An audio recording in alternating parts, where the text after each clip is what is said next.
कहानी रामायण से। आप वाल्मीकि रामायण से श्री सुंदरकांड के मध्य 2 सर्ग श्रवण कर चुके हैं।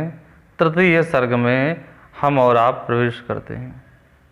हनुमान जी महाराज श्रीलंका में प्रवेश कर चुके हैं।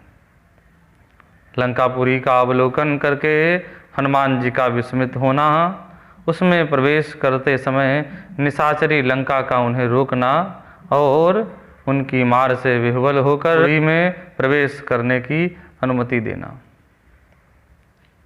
श्री हनुमान जी महाराज ऊंचे शिखर वाले लंब त्रिकूट पर्वत पर जो महान वेगों की घटा के समान जान पड़ता था, बुद्धिमान महाशक्तिशाली कपश्रेष्ठ पवन कुमार हनुमान ने तत्व गुण का आश्रय ले रात के समय रावण पालित लंकापुरी में प्रवेश किया।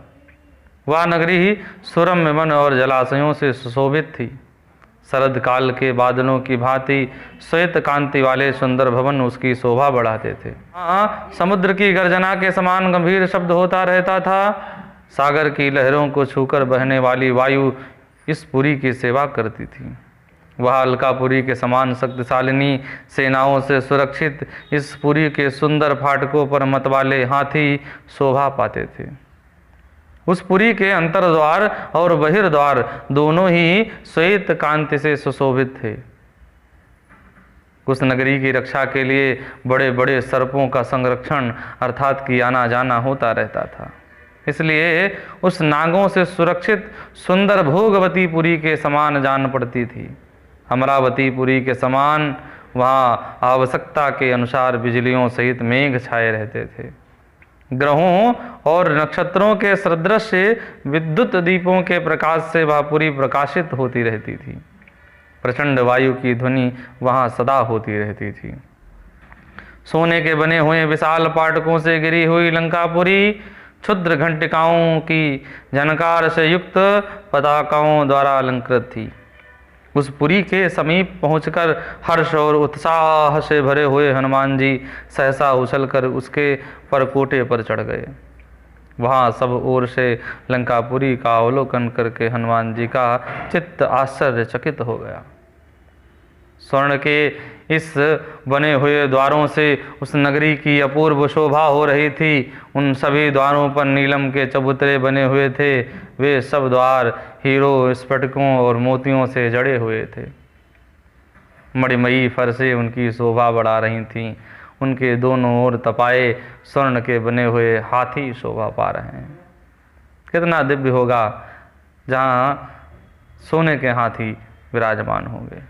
उन द्वारों का ऊपरी भाग चांदी से निर्मित होने के कारण स्वच्छ और श्वेत सफेद दीप्यमान चमक रहा है। उनकी सीढ़ियां नीलम की बनी हुई हैं। उन द्वारों के भीतरी भाग स्फटिक मणि के बने हुए हैं और धूल से रहित हैं। वे सभी द्वार रमणीक सभा भवनों से युक्त और सुंदर थे तथा इतने ऊंचे थे कि आकाश में उठे हुए जान पड़ते थे। वहाँ क्रौंच और मयूरों से कलरव गूंजते रहते थे। उन द्वारों पर राजहंस नामक पक्षी भी निवास करते थे। वहाँ भांति भांति के वाद्यों और आभूषणों की सुंदर मधुर धुन होती रहती थी, जिससे लंकापुरी सब ओर से प्रतिध्वनि हो रही थी। कुबेर की अलका के समान शोभा पाने वाली लंका नगरी त्रिकूट के शिखर पर प्रतिष्ठित होने के कारण आकाश में उठी हुई सी प्रतीत होती थी। उसे देखकर कपिवर हनुमान को बड़ा हर्ष हुआ। कहते हैं कि राक्षस राज की वह सुंदरपुरी लंका सबसे उत्तम और समृद्धशालिनी थी। उसे देखकर पराक्रमी हनुमान इस प्रकार सोचने लगे कि इस पुरी में प्रवेश करने के लिए तो बड़ा बल चाहिए भाई, और रावण के सैनिक हाथों में अस्त्र शस्त्र लिए हैं, इस पुरी की रक्षा करते हैं, अतः दूसरा कोई बलपूर्वक इसे अपने काबू में नहीं कर सकता। हाँ, कुछ लोग हैं जो प्रवेश कर सकते हैं। कुमुद, अंगद, महाकपि सुखेण, मैंद, द्विविंद, सूर्यपुत्र सुग्रीव, वानर कुशपर्वा और वानर सेना के प्रमुख वीर ऋक्षराज जामवान की तथा मेरी भी पहुँच इस पुरी के भीतर हो सकती है। और महाबाहु श्री राम और लक्ष्मण के पराक्रम का विचार करके कपिवर हनुमान को बड़ी प्रसन्नता हुई। महाकपि हनुमान ने देखा कि राक्षस राज रावण की नगरी लंका वस्त्राभूषणों से विभूषित सुंदरी युवती के समान जान पड़ती है। रत्नमय परकोटे ही उसके वस्त्र हैं, गौशाला तथा दूसरे भवन आभूषण हैं। परकोटों पर लगे हुए यंत्रों के जो ग्रह हैं, यही मानो इस लंकापुरी रूपवती के दिदीप्यमान कपोल हैं। यह सब प्रकार की समृद्धियों से संपन्न है। प्रकाश पूर्ण दीपों और महान ग्रहों ने यहाँ का अंधकार नष्ट कर दिया है। तदंतर वानर श्रेष्ठ महाकवि हनुमान उस पुरी में प्रवेश करने लगे। इतने में ही उस नगरी की अधिष्ठात्री देवी लंका ने अपने स्वाभाविक रूप में प्रकट होकर उन्हें देखा। वानर श्रेष्ठ हनुमान को देखते ही रावण पालित लंका स्वयं ही उठ खड़ी हुई। उसका मुंह देखने में बड़ा विकट था।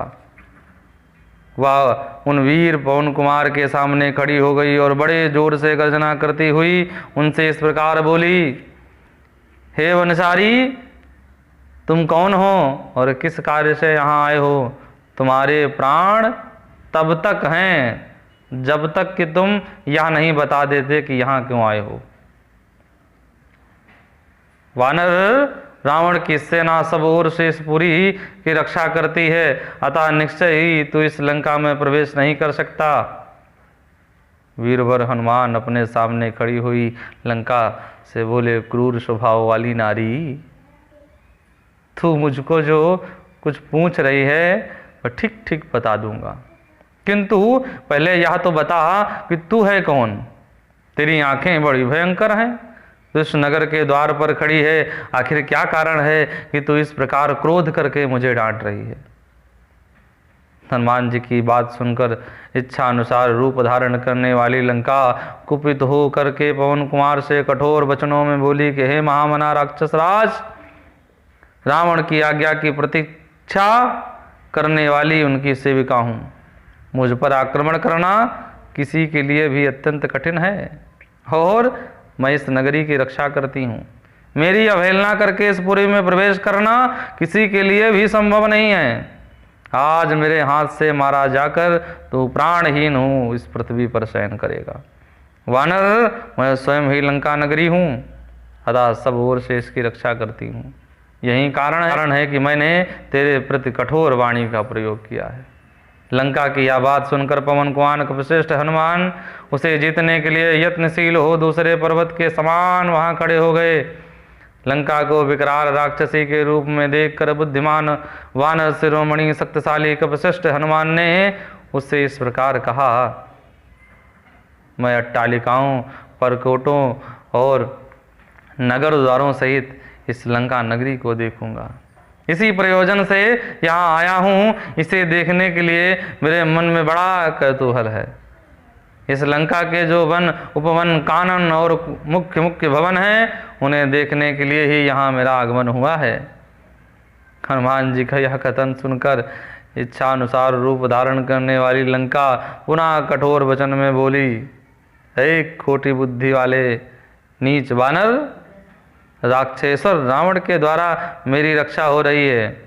तू मुझे परास्त किए बिना आज इस पुरी को नहीं देख सकता। उन वानर शिरोमणि ने उस निशाचरी से कहा कि भद्रे, इस पुरी को देखकर मैं जैसे आया हूँ ठीक वैसे ही लौट जाऊंगा। यह सुनकर लंका ने बड़ी भयंकर गर्जना करके वानर श्रेष्ठ हनुमान को बड़े जोर से थप्पड़ मारा। लंका द्वारा इस प्रकार जोर से पीटे जाने पर उन परम पराक्रमी पवन कुमार कपिश्रेष्ठ हनुमान ने बड़े जोर से सिंहनाद किया। फिर उन्होंने अपने बाएं हाथ की अंगुलियों को मोड़कर मुट्ठी बांध ली और अत्यंत कुपित हो उस लंका को एक मुक्का मार दिया। उसे स्त्री समझकर हनुमान जी ने स्वयं ही अधिक क्रोध नहीं किया, तो उस लघु प्रहार से ही उस निशाचरी के सारे अंग व्याकुल हो गए। वह सहसा पृथ्वी पर गिर पड़ी। उस समय उसका मुख बड़ा विकराल दिखाई देता था।